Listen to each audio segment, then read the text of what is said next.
आज हम लोग बात करेंगे विस्तार से जो राहुल गांधी की फ्रस्ट्रेशन है पार्लियामेंट में उतारी जाती है उनकी तरफ से बीजेपी के नेतृत्व पे, तो उसी फ्रस्ट्रेशन के ऊपर में सारी बात करेंगे कि वो फ्रस्ट्रेशन की जड़ क्या है, फ्रस्ट्रेशन क्यों हो रही है और इतने अतावले क्यों हैं और क्यों ऐसे ऐसे मुद्दे लेकर आते हैं कि जिनका कोई सिर नहीं है पैर नहीं है। ठीक है, ऐसी बुक के बारे चर्चा करते हैं जिसको किसी ने पब्लिश नहीं अभी तक किया हुआ, पब्लिशर ने अपनी जगह पर डिनाई कर दिया है। जनरल नरवाने का कोई स्टैंड नहीं है उसके बुक के ऊपर में कि उन्होंने उसके कोई भी कमेंट देना चाहते हो, जो वो पब्लिशर का स्टैंड है उसी के ऊपर कहते मेरा ये स्टैंड है। तो मुझे नहीं लगता कि इनको ऐसी चर्चा में फंसना चाहिए। ये एक एलओपी हैं और अपोजिशन लीडर होने के नाते इनके पास में बहुत मुद्दे हैं, इनके पास में एक पुरानी पार्टी है कि ऐसा नहीं है कि इनके पास में एक ही मुद्दा है जिसके ऊपर में बात करनी है, कि इसके अलावा इनके पास में कोई चर्चा करने के लिए नहीं है। मुझे नहीं पता इनको कौन समझाता है, कौन इसको लिख के देता है, कौन इनके पीछे में डायरेक्टर है, कौन प्रोड्यूसर है, कौन इसको गाइड करने वाला है कि ऐसी बातों रखने के लिए। मुझे लगता है इनको इन्हीं बातों से अवॉइड करना चाहिए और एक पॉजिटिव माहौल में एक सार्थक मुद्दों पर बात होनी चाहिए। 100% सक्सेसफुल नहीं होती, आज छोटी मोटी हर एक गवर्नमेंट की कमियां होती है। जब से 1947 से हमारा देश बना है, जो भी गवर्नमेंटें आई है, ये नहीं है कि सभी के काम जो है 100% ओके होते हैं, कहीं ना कहीं कोई ना कोई कमी पेशी होती है और जो नेतागण बैठे होते हैं पार्लियामेंट में, it is their duty to look after that के हाँ जो कमियां हैं उनको नोटिस करना और गवर्नमेंट के सामने रखना। और ऐसे जो सीक्रेट मुद्दे हैं, जहाँ कोई बहुत विवादित मुद्दे हैं जिनका आपके पास में कोई सिर पैर नहीं है, जहाँ कोई आपके पास में उसका प्रूफ नहीं है, तो उनको नहीं लेके चलना चाहिए। आपको पता होना चाहिए 1947 से कितने मुद्दे हमारे पाकिस्तान के साथ में, कितने चाइना के साथ में, कितने बांग्लादेश के साथ में होंगे जो फाइलों में दबे होंगे और उनको जो है ऐसे नहीं उखाड़ा जा सकता। और अगर ऐसा होगा तो फिर हमारा देश का क्या फ्यूचर होगा, क्या हमारा हम लोग बात करेंगे। ठीक है, कंट्री की एक अपोजिशन का रोल है और रोल करने के लिए आपके पास बहुत काम है। ठीक है, आप कर सकते हैं। अच्छा, अभी रह गया मसला कि आपकी फ्रस्ट्रेशन क्यों है। आपकी फ्रस्ट्रेशन का रीज़न ये है कि बीजेपी गवर्नमेंट जो है थर्ड टर्म कर रही है और थर्ड टर्म में भी ठीक ठाक कर रही है। अभी जो इन्होंने 53 लाख करोड़ का टोटल सम बजट दिया हुआ है वो भी आपको मतलब समझने के लिए थोड़ा मुश्किल हो रहा है।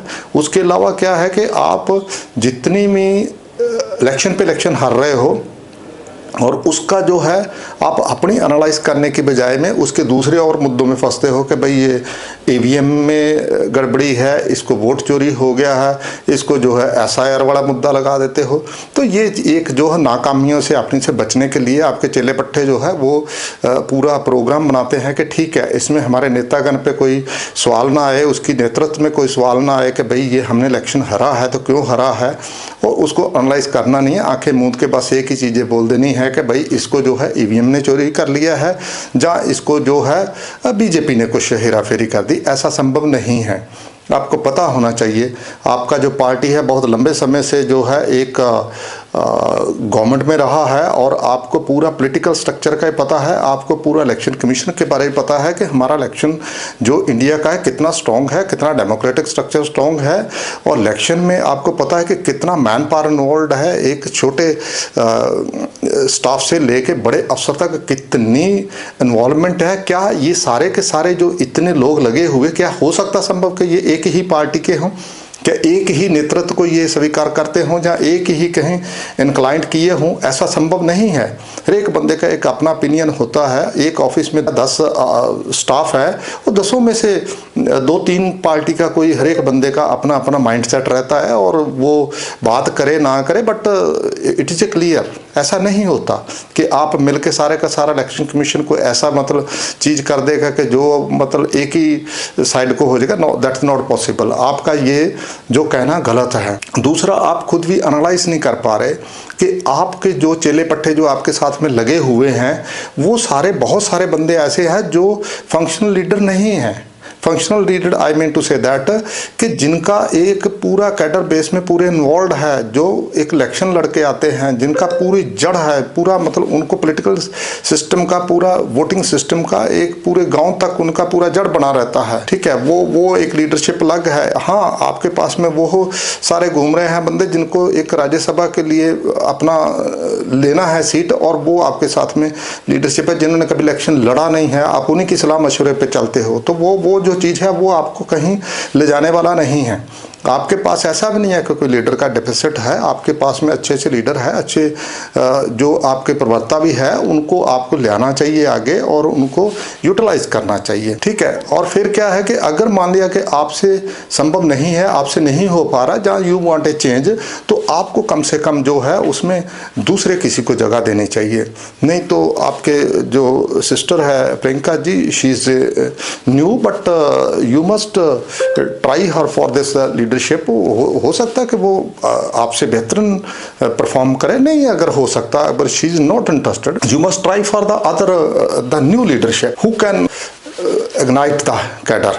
ओके, स्पार्क नहीं जब तक होएगी कैडर में तो कहाँ से होगा। आप जो बीजेपी को हराने की सोच रहे हो, बीजेपी को हराना असंभव है फॉर यू, आप नहीं हरा सकते। बीजेपी का कैडर बेस बहुत स्ट्रांग है और बीजेपी के कैडर के साथ ही साथ क्या है, बीजेपी के साथ में आरएसएस का बहुत बड़ा रोल है।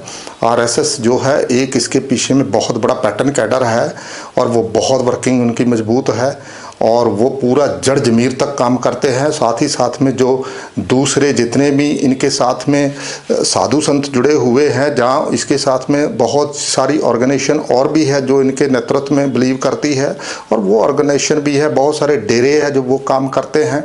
तो आपको वो समझना होगा कि ये ऐसे कैडर बेस्ड पार्टी को आपको हराना कितना मुश्किल काम है। फिर आपका प्रॉब्लम ये है कि आप जो है 20% की राजनीति को ज़्यादा प्रेफरेंस कर रहे हैं, 80% को नहीं। तो I mean to say that कि आप जो मेजॉरिटी है, मेजॉरिटी को कहीं ना कहीं इग्नोर करते हो, मेजॉरिटी को कहीं ना कहीं आप वो प्रेफरेंस नहीं देते जितनी आप एक मिनॉरिटी के लिए प्रेफरेंस देते हो 20% के लिए, और इम्पीचमेंट करते हो। वो आपको इन चीज़ों से बचना होगा। आपको इतना पता होना चाहिए कि जिस 1947 में हिंदुस्तान का बंटवारा हुआ था तो वो that partition was clearly based on the religions. और रिलीजन क्या था उस टाइम में? रिलीजन ये था कि that Pakistan the mister Jinnah wants that a separate nation for the Islamic. तो Pakistan republic of Islamic Pakistan बना और पाकिस्तान का बनने के बाद में उसी में से बांग्लादेश निकला, दोनों ही इस्लामिक कंट्री बने हैं, ठीक है। और उसके बाद में बचा हुआ जो हमारे पास में जो हिंदुस्तान कंट्री था, तो इसमें कोई दो राय नहीं है। और जहाँ की जो मेजोरिटी थी वो हिंदू थी उस टाइम की, और वो उनके लिए हम लोग उनकी बात सुनने के लिए आज की तारीख में कहीं अपने आप को उतना नहीं जोड़ पा रहे जितना आप मिनॉरिटी के लिए बात करते हैं, ठीक है। तो फिर क्या हो गया कि आपका जो 20% बेस स्ट्रॉन्ग होता था, अभी उसमें भी मिस्टर ओवैसी आ गए हैं, उन्होंने अपना जुगाड़ लगा दिया है, उसने अभी उसमें से अपना हिस्सा बांट लिया है। और उसके अलावा जो आपका आप अलायंस में लेकर चल रहे हो और जो भी आपके अलायंस वाले हैं उनको कांग्रेस का साथ चाहिए, लेकिन कांग्रेस नहीं चाहिए। ये भी आपको पता होना चाहिए कि वो ऐसा जो आपके साथ में जितना भी अलायंस है, they do not trust in you, ठीक है। तो आपको ये भी पता होना चाहिए कि आपने जिस टाइम UPA 1 बना था गवर्नमेंट, उस टाइम भी आप एक वीक फ्रंट पे थे, आपके पास मजबूती वाली गवर्नमेंट नहीं थी। उसके बाद में आपका UPA 2 बना है, उस टाइम भी आपके मजबूरी में गवर्नमेंट बना दी। आप गवर्नमेंट बनाने की पोजीशन में नहीं थे क्योंकि कांग्रेस की इतनी सीटें नहीं थी, ठीक है। तो आपको पता है कि मैजिकल 275 वाला फिगर अचीव करने के लिए एक बहुत मजबूत नेतृत्व चाहिए। इतना आपके पास संभव नहीं है। देखिए, आप जितनी भी बड़ी स्टेट हैं, चाहे उसमें बिहार लगा लीजिए, UP लगा लीजिए, महाराष्ट्र लगा लीजिए, गुजरात लगा लीजिए, MP लगा लीजिए, ठीक है, उड़ीसा लगा लीजिए, वेस्ट बंगाल लगा लीजिए, असम लगा लीजिए, तमिलनाडु लगा लीजिए, कर्नाटका लगा लीजिए, आपकी जितनी भी बड़ी स्टेट है, जहाँ जिन स्टेटों में 20 MP सीट से ऊपर है, वहाँ आपका जो है बहुत क्रूशियल पोजीशन है एंड आपका वहाँ परफॉर्मेंस बहुत डाउन है। जितनी देर तक आप बड़ी स्टेटों में अच्छे मार्जिन से नहीं सीटें निकालोगे, आपका संभव नहीं है गवर्नमेंट में आना और गवर्नमेंट बनाना। गवर्नमेंट बनाने के लिए आपको किसी भी हालत में अपने दम खम पे 250 का फिगर क्रॉस करना होगा, नहीं तो संभव नहीं है। आपने देखा कि बीजेपी का जो गवर्नमेंट अभी बना है तीनों टाइम में, तो पहले बार दोनों में वो बीजेपी ने अपना मेजोरिटी में थी, और उसके बाद में अभी भी जो थर्ड टर्म में आया तो देवर 240, ठीक है। तो 240 के ऊपर में आ रहे हैं, तो आपका जो है थर्ड टर्म में भी अपोजिशन में होते हुए यू हार्डली गॉट द 99। तो it is quite difficult for the Congress. If you want to revive it, you have to introspect it properly, so that you can do the proper analysis of it and you can revive the Congress once again. Yes, we also want that there should be a strong opposition which will put the control on the government to decide a good program for the nation. Yes, ये नहीं है, but ऐसा आपका संभव नहीं है। आप ना स्ट्रॉन्ग अपोजिशन में खड़े हो पाओगे, ना स्ट्रॉन्ग आप रूलिंग में आ पाओगे। आपका बहुत कैडर जो है वीक है, ठीक है। अभी देखिए, आप बहानेबाजी कर देते हैं कि भाई ईवीएम ने वोट चुरा ली। अभी जो हरियाणा के इलेक्शन के ट्रेंड में मिस्टर विज वाला केस हुआ था, तो mister Vij was 100% going down, going to lose that seat, but what did happen?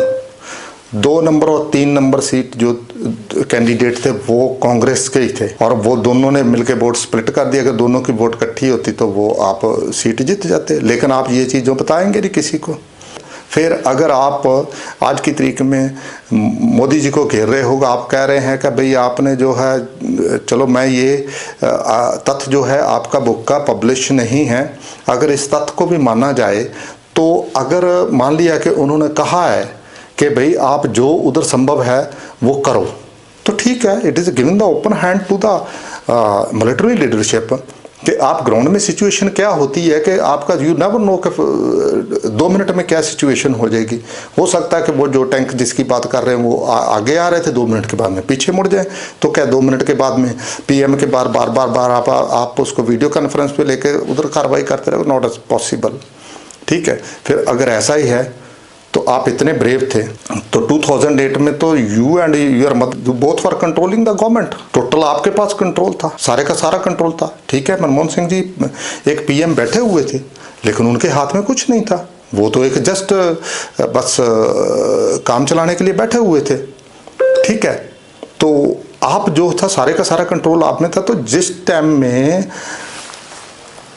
Pakistan से आतंकवादी पूरे ट्रेन करके, उनको आम अम्यूनिशन दे के, उनको फाइनेंसिंग करके, उनको सारे का सारा प्लान सेट करके, सारे का सारा इंतजाम करके उनको बॉम्बे में उनके दिए हुए टारगेट पे भेज दिया जाता है। अपने आके मिशन के ऊपर में वो पूरे का पूरा कार्रवाई करते हैं, और सारे का सारा कार्रवाई करने के बाद 7 डेज हमारी फोर्सेज इंगेज रहती है उनको न्यूट्रलाइज करने में, और 250-300 हमारा जो नागरिक है वो मार देते हैं, हमारे घर में आके मार देते हैं। तो उस टाइम में इतनी कैजुअलिटी होने के बाद में, and it was 100% confirm, there was the recording, video recording, audio recording of while they were that from the Pakistan, they've been controlled the terrorist what to do that movement। तो उस time का सारा हमारे पास में record होने के बाद में we were unable to attack the Pakistan। क्यों नहीं हमने अटैक करा? क्यों? हमारे घबराहट थी, कुछ डेटरेंस थी आपके दिमाग में, क्या था? I do not know.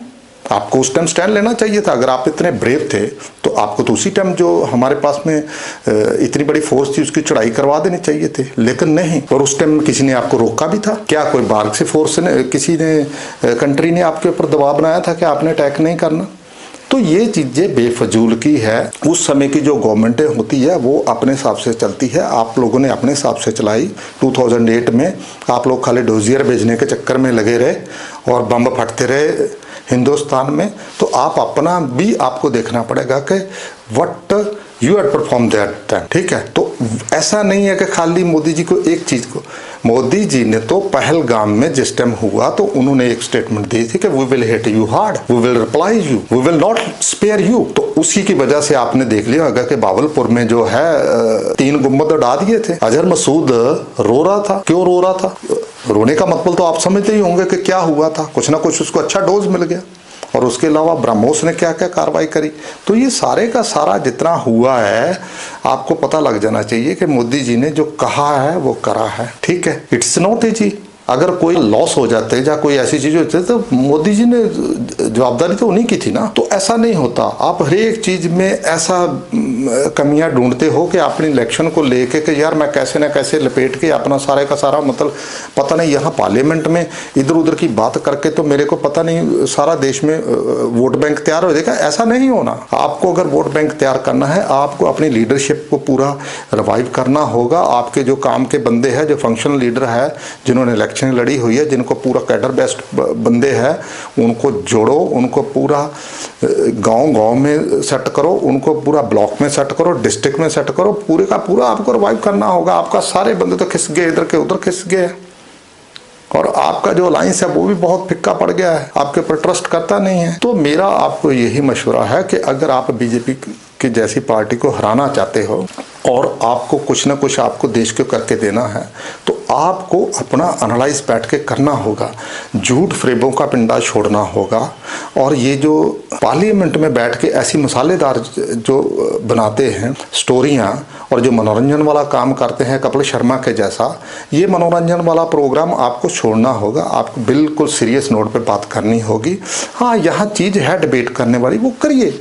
देश भी देखें, जिस टाइम की गवर्नमेंट है आप लोगों ने चलाई है, जवाहरलाल नेहरू से लेकर इंदिरा से लेकर जहाँ आगे राजीव गांधी जी, उस टाइम बम्पर वोटिंग मिलती रही है। क्यों? दूरदर्शन खाली चलता था और ना कोई बहुत मीडिया था, ना कोई पूछने वाला था, ना कोई बताने वाला था, ना कोई इंडिया एजुकेटेड था। आज की तारीख में तो बाल की खाल निकालने वाला मीडिया बैठा हुआ। आज की तारीख में गवर्नमेंट चलाना कोई इजी है नहीं किसी के लिए भी। हर एक जगह पे आपके जो कंट्रोल सिस्टम लगे हुए हैं, तो आप उन चीज़ों को छोड़ के आज की पॉलिटिक्स के लिए आपको मजबूती से आना है। कैडर को मजबूत करोगे तो तभी आपकी अलायंस में रिस्पेक्ट होगी। अगर आपका कैडर मजबूत नहीं होगा, आपका अलायंस नहीं आपको रिस्पेक्ट करेगा। तो मेरी आपके आगे में यही मशवरा है, मेरी आपको यही एक रिक्वेस्ट है कि आप प्लीज़ एक अच्छा नेतृत्व दीजिए और उसको नेतृत्व देने के लिए आपको एनालाइज करके एक प्रॉपर प्रोग्राम से लेकर आइए। आप ईमानदारी से काम करो। हाँ, ये आपकी पुरानी पार्टी है, रिवाइव हो जाएगी, लेकिन ऐसा झूठ फ्रेबों से रिवाइव नहीं होनी।